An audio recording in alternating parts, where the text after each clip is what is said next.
What's up, y'all? It's your boy 12 Kyle from the Rap Soul Podcast. I want to thank each and every one of you for tuning in as you do each and every week. I really do appreciate it. I also wanted to offer a programming note. This particular episode, the Rap Soul Podcast Classic, is an old episode. And for some, it may have been something that they've heard before because it was initially on the flagship station, the 12 Kyle Podcast, back in 2016. But I wanted to give it to you guys here because the thing is that many of you didn't know my podcast existed in 2016. And the great thing about these episodes is that the information has not changed. It's not dated, and it's going to sound and feel as fresh as it did back then. So sit back and relax and check out this new episode from the Rap Soul Podcast Classic. I appreciate it. 5,000. Yo, thanks again for checking out another edition of the 12 Kyle Podcast. I'm 12 Kyle. And again, you probably already know that by now. If you haven't done so already, make sure that you subscribe to the podcast. All right, so check it out. Here's what I want to talk about today. August 27th, 1996. Check it. OutKast releases ATLiens. So today, we're going to hit it. If you've been following this podcast, you know that we've been featuring some groundbreaking albums that drop on their 20-year anniversary. And this podcast will be no different.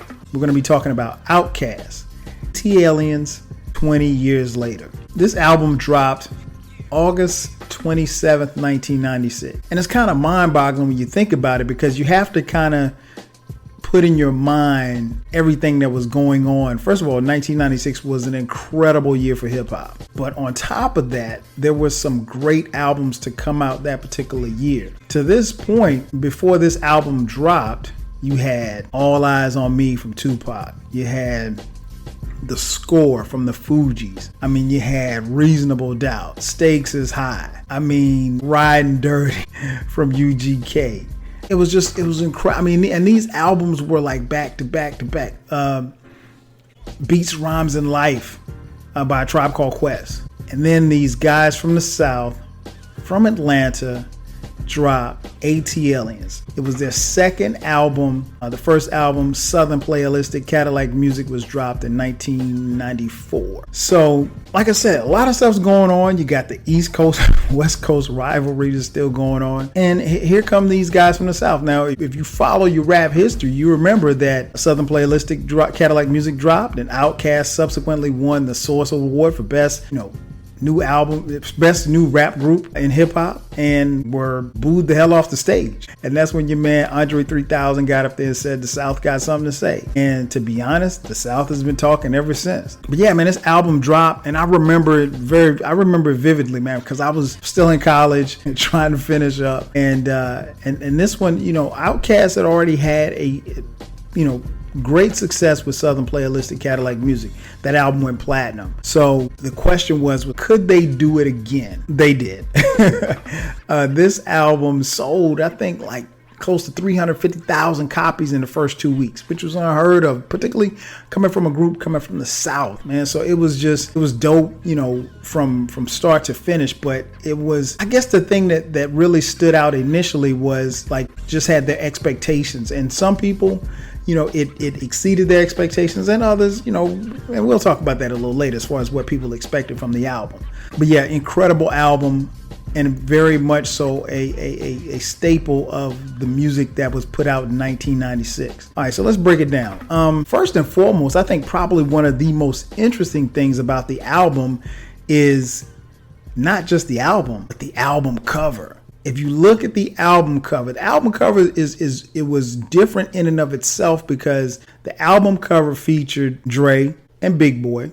They're OutKast, in case you didn't know. But it featured them more like, and it looked more like a comic strip as opposed to the two of them and their fate and like how you would normally look on an album cover. And rumor has it, and very few people know this, but what happened was they came up with the name. They were on LaFace Records. They went up to L.A. Reid's office. They said, hey, we got a name for the album. And it was like, what? It was like ATLiens. And L.A. Reid was like, okay, sounds good. This sounds dope. Let's run with it. And so what they decided was they were working with some people on LaFace's team, and they were kicking around concepts or what have you, and they were talking about maybe doing like a comic book. And even if you open up the album cover on the liner notes, you see the inside of the album features like a little comic strip, what have you. Nobody was doing anything like that. And they eventually got their project moved to a gentleman by the name of Frank Gomez, who now works as a character designer at Marvel Animation, but back then he was illustrating comics for DC Comics. He helped with the design and what have you. And then they put Andre 3000 in a turban, and they put Big Boy in he had a little Braves hat on. So it was like just repping the city. And so that was something different. Nobody was really ready for that. They showed their faces in this cartoon, so it made them look like kind of like superheroes. It really went back to me when I first saw the album cover, went back to what Andre 3000 said that night that they got booed off the stage at the Source Awards, was that the South had something to say. And they really did. And really an introduction, when you look at the album cover, I think it's an introduction to what it is that you're actually about to get once you press play. And so you had the comic book feel. Those guys look like superheroes. And then, then you go back to the name of the album, ATLiens. And I mean, like at the time, nobody was, people knew about Atlanta as far as the music scene. It was up and coming. They just, that particular summer, they just had the Summer Olympics here in Atlanta. And I say here in Atlanta because I live in Atlanta, but at the time I was in college in South Carolina. But I subsequently moved after graduating from college in 1996, in December of 96. In the summer of 1997, I too became an ATLien and moved to Atlanta. But the thing about it was that the name stood out because it was kind of like, a dual thing, where almost like a double entendre, where it meant, it was showing pride in the city, but it was also, gave you that feel of, hey, it's an ATLien, like almost like you're being an outsider. And that's what a lot of people viewed OutKast as, outsiders, outcasts, if you will. And by some rights, they were, outcasts even in their own city, because not a lot of people could really, there was a lot of the mainstream people that really were still hesitant to come to the OutKast table. But man, did they bring them to the table with this album. As far as the production, man, the production was dope. This album is craftily put together, just produced by Earth Tones Ideas and, of course, Organized Noise. So you don't need me to tell you about Organized Noise. Organized Noise, the camp is, they're dope, and they really got it started, and they produced obviously the first album as well. So, this album just had a different sound, a different feel. It was really kind of grimy and gritty, but it had these futuristic sounds. Didn't sound like it had a lot of funk, had a lot of R&B, had some gospel element in it, but at the core of it, it was hip hop, but it was just that dirty, grimy, red clay, southern slang hip hop. And that was new to everybody. So it was really incredible. And suffice to say, man, Dre and Big Boy, they really rhymed their asses off on this whole project all the way through. You have to start off with the intro. The intro comes on, You May Die. That's the intro. Right. And, it sounds kind of, when you hear I think it's Joy Gilliam. She's singing and you hear, it sounds like a choir behind her. So that kind of sets it off. And then you start with the first full song of the album, Two Dope Boys in a Cadillac. That was their introduction. Like, it was like, hey, we're back. We're two dope boys in a Cadillac. Now, what was interesting was, like, you just really had, you had Andre and Big Boy really going, kind of competing on the first album for like who could throw the hottest bars. And I really felt like that was the same on this album too. Like, they just really brought it on each track. I remember listening to Two Dope Boys in a Cadillac, and the hook says, who them boys that be having it crunk in every occasion. And I'm like, and I think for me, I can't speak for anybody else, I think that's the first time I ever heard the word crunk. And like, I didn't know what it meant, but we would come to know what the word crunk meant just right after after this album dropped. So Two Dope Boys in a Cadillac, man, the beat is banging. And like I said, they're rhyming.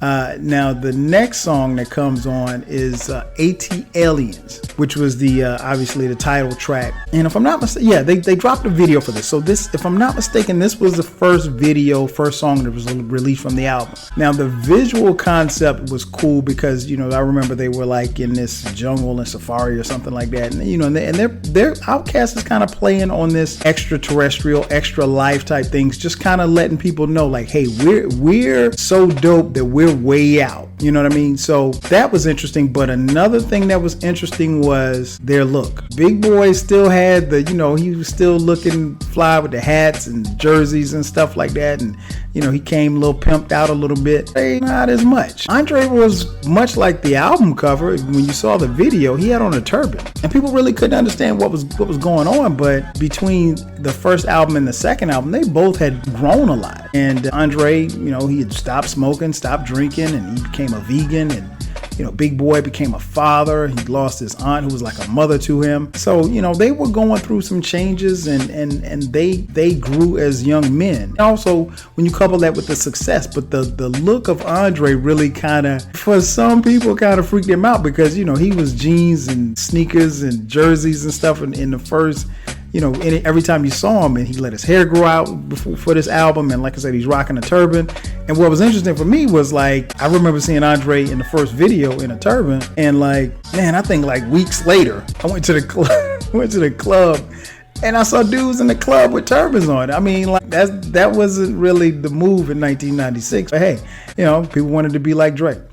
Nonetheless, banging song. That song bangs. The next song was Wheels of Steel, man. I remember this. I remember hearing this for the first time, and I was like, yo, this is like, you know, this is really, really grimy, but Southern hip hop. And what was really dope about it was like they really put the scratches in on this, which is something rare, something that we really don't hear much, if at all, now on records. But, you know, they scratched this one up, and it's always good, I think, when you can add that element into hip hop. So that was tight. Ironically, I think when the album dropped, at least like the first couple of weeks that I kept playing it, that was my favorite song, Wheels of Steel. I would play Wheels of Steel every day. The next joint, Jazzy Belle.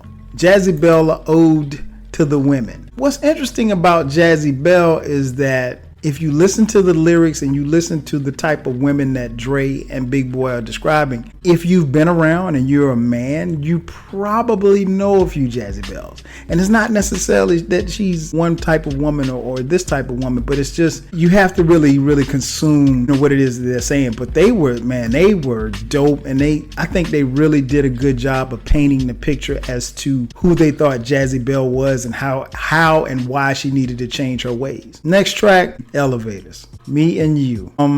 Man. First and foremost, the hook. Me and you, your mama, and your cousin too, rolling down the strip on Vogues, coming up slamming Cadillac doors. I mean, it's simplistic. It's, you know, playeristic, if you will. You won't confuse it for I take 7 MCs, put them in a line, but it was so dope because, like, for cats like me, particularly for cats like me who are from the South, it felt good to hear somebody rhyme and they not try to sound like Rakim, or they not try to sound like LL, or not try to sound like Chuck D. They really were about honing their own skills in their own Southern drawl, their own Southern way, and it made you feel proud to see two dope MCs from the South that not try to be like anybody else from the South, and they were proud of where they were from, thus the name of the album. But man, that hook is arguably one of the most memorable hooks in hip-hop history. But yeah, man, me and you, your mama, and your cousin too, rolling down the strip on Vogues, coming up slamming Cadillac doors. I mean, it sounds kind of funny when you read it, but yeah, man, that track, I mean, the beat was crazy. The beat is crazy. And again, what was really dope about this was that, you know, and I think this was self-produced by OutKast. Nobody else sounded like this phonically. And so I think that's the thing. That was another thing that really made this album stand out, was that phonically nobody else could make this type of music. Next song, Over the Woods, another banger. Again, and you know what really I love about this track is that Big Boy and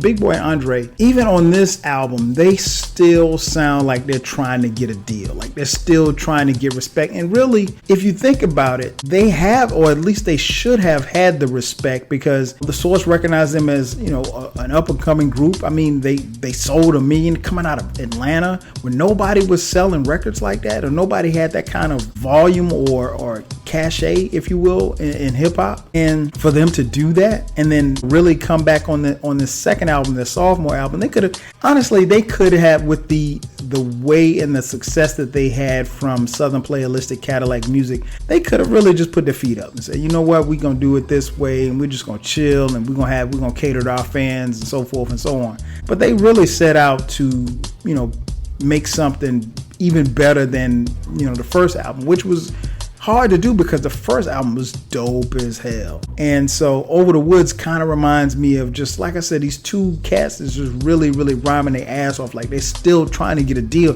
They got a deal, but they're still going hard at it. And you gotta, as a fan of hip hop, regardless of whether or not you like OutKast or not, you gotta respect that. Next track, Babylon. Babylon is interesting because Big Boy is, he's rhyming on this one about, he was talking about his feelings that he was possessing for a woman named Renee. Now, at the time that the album dropped, I'm like, okay, who the hell is Renee? Is that your baby mama? Is that your cousin? But it turns out that Renee was his aunt who raised him like a mother, and she passed away from complication pneumonia. And her death obviously affected him a lot. He was laid it on the line. And I think really as a fan, you got to appreciate that when you get the humanistic side of an MC. After that, next song, Wailin'. Now, Wailin' is more or less of an interlude, but I love the little beat, man. That little beat is dope, man. I like Wailin'. And it goes. And Big Boy, the song is right at 2 minutes long. Wailin', I thought was cool. I'd have been cool if Wailin' had been, a little longer, but it's all good. Next track after that, Mainstream. This is one of my favorite tracks. Big Boy's verse. This song features Cujo and T-Mo from Goody Mob. Shout out to them dudes, man. And to be honest, I think you got two really good verses from T-Mo and Cujo. And but I think Big Boy's verse really, he killed it. To me, I love Big Boy's verse on this one, man. He destroyed it. And it's really hard to show up Dre or whatever, but I think he got Dre on this one. And I think people, anytime you have a hip hop group or duo or trio for that matter, you'll always have people who will analyze each song and try to say who had the best verse on whatever song or whatever like that. And, people, if you ask most hip hop fans, they will tell you that they think that Andre 3000 is a better MC than Big Boy. Some will tell you, most people will tell you that. I will say this, Big Boy does more than hold his own. So don't sleep, especially on this track. He straight destroys it. The next song, Decatur Psalm, man, featuring Big Gip and Cool Breeze. Two other good verses from Cool Breeze and Big Gip. This one really has the Southern Baptist church, with the Martin Luther King fan, just sitting in the hot church sweating and fanning yourself while the preacher won't get off get out of the pulpit. Yeah, that song goes hard. I thought it was dope too, because I remember listening to it, when I was in college, and I'm looking at, Decatur Psalm, and the title really didn't mean much to me until I moved here. And where did I move? Decatur. So where's greater? So, and that's another thing too that I think OutKast, they did a lot on both the first album and this album, ATLiens. They shouted out Atlanta. They shouted out streets. They shouted out, homes or projects, if you will. So, and I think for a lot of people, I remember, they may have been probably the first group I remember ever shouting out Campbellton Road. Now, everybody who lives in Atlanta or who's been here, they've been on Campbellton Road. I mean, so Campbellton Road, if you're in Atlanta, Campbellton Road is almost as popular as Peachtree Street. Maybe a little bit popular for other people. So, but yeah, I think they were probably one of the first groups or first people to ever mention Campbellton Road. But they did a really good job, I think, of, shouting out their city and the streets. And obviously in the first album, they talked about Headland and Delowe, which is where the Dungeon studio was actually at when they would record, where they actually recorded the first album. But yeah, I think I love that. And it's always, even being here myself for the years that I've been here, as long as I've been here, there's a sense of pride in that because, you kind of, that's what New York MCs did a lot. They would shout out their city and certain parts of the city or borough or whatever like that. And you really didn't hear that a lot in the South. And so when they said, hanging out on Campbellton Road or whatever street that they shouted out, that I thought that was important, at least for the city pride, if nothing else. Next song is Millennium, another banger. I mean, it's like hit after hit after hit. The next song, E.T. Extraterrestrial.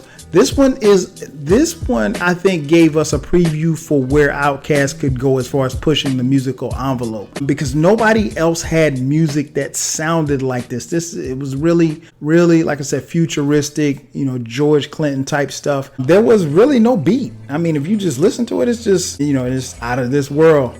That's all they would say, just out of this world. And that's really kind of where the music was. It was out of this world. It was something that was different. And again, I think what they showed with this album was their dexterity and their ability to really just push the envelope and really not care about offending people or disappointing people or anything like that. And the album closes out with 13th Floor, Growing Old. I love that song. The hook is dope. And they just, on this one, they just really kind of reflect. And it was a great closeout to the album. There's the 15th track on the album is Elevators, Me and You. That's the OMP 86 mix, Organized Noise Production mix. Be honest, I rarely listen to it. I mean, it's dope, but by the time I get to that, I'm usually done with the album. Nonetheless, that's the album in its entirety. Incredible album. I tell you what. Let's take a quick commercial break. We're going to throw, let's get a little perspective on OutKast. And then we'll come back and I'll tell you, what I think about the album, how significant it was, and where I rank it in the music of 1996. 20 years later. We'll be back in a second. OutKast is a unit. Me and Dre work close together, and at the same time, we work out of the different studios. I work out of Stankonia. He works out of his home studio. But just like when we did Speaker Box Love Below, we would bring all the ideas together, and before we put any product out, we always let each other hear what's going on. You know what I'm saying? So before I put out my record, Solutions Left Foot, Son of Chico Dusty, I went to Dre house, played it down. He actually was the one who picked the first single, Shutterbug, and was like, you need to drop this first, you know what I'm saying? So it's still brotherhood all the way down because, it's our brand and we, want to make sure everything's top notch. Me and Dre has always been about the music. It's never been about who we was fucking or who got locked up or some kind of controversy. It's just like, we just make some mind-blowing ass music. And to kind of keep things up or keep up a bunch of mess, people try to throw something in it to make it seem bigger than what it is, but it's always just been about the music, so when they say OutKast is breaking up, that's never been the case, ever. I mean, we can give a fuck about this music. That's my buddy, you know what I'm saying? But first and foremost, I slept on the floor of his bedroom in my high school year in high school, you know what I'm saying, to graduate. We like making music, and we got personal lives, you know what I'm saying? So you're not gonna see us hip to hip all the time. There's never been no beef, never been no animosity or nothing. It's always been family, but the media, how they do, they, want to spice things up a bit, so never that. How can we still be making all these songs together? And just like that, we're back. So what we're talking about today, ATLiens, 20 years later. As I mentioned, man, this album sold through the roof. 350,000 first 2 weeks. Eventually went double platinum. So, it did very well. It exceeded the sales of the first album. Critics love this album. I think it got, I want to say this album was highly rated by, Rolling Stone. I think Rolling Stone gave it 4 stars. The Source gave it 4 mics. So it was very critically acclaimed. The critics loved this album. They talked about how, their styles still meshed and how they were really willing to push the envelope musically. And how that's appreciated and how, they had a new sound and they called it the sound of the South. and that, OutKast was ushering a new generation of music, which they really, really did, if you think about it. But there were some people who didn't necessarily feel this album this go round. And the reason why I say that is because OutKast had a fan base that was really, really cool with them talking about pimps and hoes and Cadillac doors. So, that pimp playalistic lifestyle. And on this one, on this album, they as I mentioned earlier, they grew in this album. So, when you grow, you're going to talk about different things. They talked about, they still had talk about, hustling and just, playing, but being players. But, also they talked more about, their introspection as men, and they talked about extraterrestrial life and living beyond this world. And I think that was more of a musical metaphor. I'm gonna be honest, there were some OutKast fans that were offended by the direction of the album. They didn't like the fact that it was it had gone from what it was to something that it is, or it became at that particular time, and they weren't necessarily the hardcore partying players anymore. They were just kind of settling into being as young men. But to me, and they even said it on what was that, one of the songs said, went from yelling, that was Jazzy Bell, went from yelling bitches and hoes to queen things. So it's, like I said, it shows their growth. And I think sometimes as fans, we get to the point where we're not necessarily looking to see our artists grow. So personally, I didn't have a problem with it, but there were some fans that didn't like the fact that ATLiens sounded lyrically, it had kind of taken a turn from where Southern playalistic Cadillac music left off.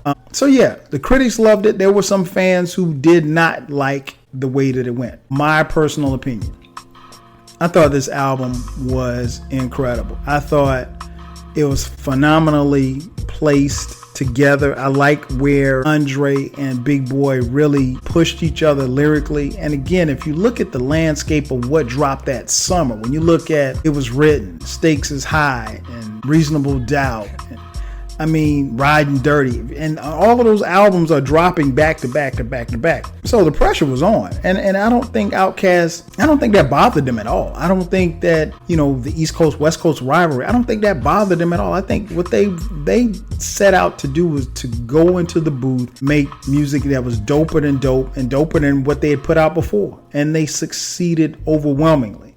Where does this album rank in the albums that dropped in 1996? Man, I'm not going to give you the official number because there's going to be a podcast commemorating 1996, but this is one of the best albums in 1996, hands down. This is one of OutKast's best albums in my opinion. If I had to give it a mic, I would give this 4.5 mics. Now, don't get it twisted. Listen, there's some of you listening who probably would give this 4 mics. If you say, I'm giving this album 4 mics, you know what? I'm not going to argue with you. I'm giving it 4.5. And listen, there may be some of you who say this is a 5 mic album. You get no argument from me. Personally, I can't give it a 5 mic album, and I'll tell you why. I love every song. There's 1 or 2 songs that I don't love as much as I just like. Like I don't love them, I just like them. Like, what was that? What song is that? Extraterrestrial. Love the concept. As far as the song, it's cool. I listen to it. It's not a skip for me, but that's, to me, that's the slightest of blemishes that knocks it from 5 to 4.5. But other than that, you'd be hard pressed to find a bad song on this album. You may have songs that you like more than others, but nah, for me, again, if you say 4 mics, cool. I got no beef with you. If you say 4.5, you agree with me. If you say 5, hey, you really get no argument from me. Now, if you said 3.5 mics, I gotta fight you, because this is a dope album. I think, and obviously, from this, we all know what happened with OutKast. They proceeded to release even more albums. The next album, Aquemini, is my personal favorite. Now, if I had to give any of their albums a 5 mic, I think Aquemini gets 5 mics. But if you look at Southern Playalistic, Cadillac Music, ATLiens, and Aquemini, you would be hard pressed to find any other group that would have done 3 albums like that and then have that kind of commercial success. Because keep in mind, Southern Playalistic, platinum. ATLiens, double platinum. Aquemini, triple platinum. So the albums got progressively better, and they sold just as much. And of course, not everything's not built on sales. But I mean, when you look at Tribe's first 3 albums, you look at De La's first 3 albums, you look at PE's first 3 albums, I'll let you be the judge to figure out where OutKast fits in that pantheon of albums as far as their first 3 albums. That being said, I think, like I said, this is an incredible album. Would definitely recommend, if you don't have it, get it. If you haven't listened to it in a while, listen. It's an incredible, phenomenal album, and you will enjoy it as much as I do. And like I said, so we know what happened, or at least maybe we do know what happened. They went on to record more albums. They have not put out an album in a few years as a group collectively. Honestly, I don't know that OutKast will make another album. Reason being is because to make an album, as OutKast, Dre 3000 has to rap, and I don't think Dre has any motivation or desire to rap right now. And of course that could change, but I know he's really into acting, and of course Big Boy has moved on and done solo projects, and done the joint with Big Grams, and still touring and still making music. And but Dre, and we saw the documentary, The Art of Noise, which was the feature on documentary that's featured on the Organized Noise production group Camp. It remains to be seen if they ever make another album. I would love to see them get back with Organized Noise, and I don't even care if it's just EP, man.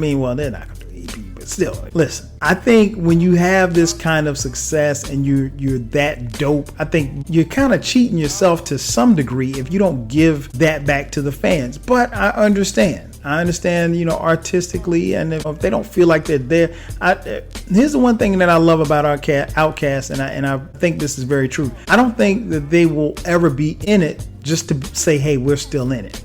They don't want to be in the game just to say, hey, we're still in the game. Like if they're in the game, they want to make sure that they are contributing to the game. And so I think Big Boy will continue to make his solo projects. Dre, even though he's not rapping on anybody's album per se, he'll get on you and drop a quick 16 on you, and just remind you how dope he is on a quick 16. But as for whether or not we'll see another OutKast album as time goes on, I don't necessarily know that we will. I would love to see it happen, but I'm a little bit more realistic in the fact that I think that it won't happen. But if it does, I'm there. Trust me, I'm there. I'm not, there's no hesitation, no nothing. I am there for another OutKast album.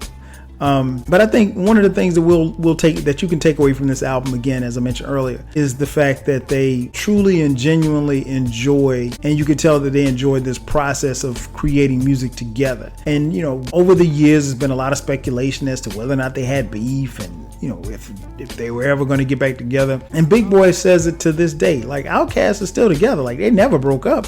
He's like, just because they haven't recorded any music together doesn't mean that they broke up. He's like, at the end of the day, that's his friend. And, that says a lot to me, because I think when you get into the music industry and, a lot of you're pulled in different directions, I think it's easy to lose sight of that. But I think their friendship and their partnership gave us some great music. And at the end of the day, we should all be thankful for that. So Dre, Big Boy, from me to you, thank you for OutKast's ATLiens. That's been another edition of the 12 Kyle podcast. We'll holler at you next time. 5,000.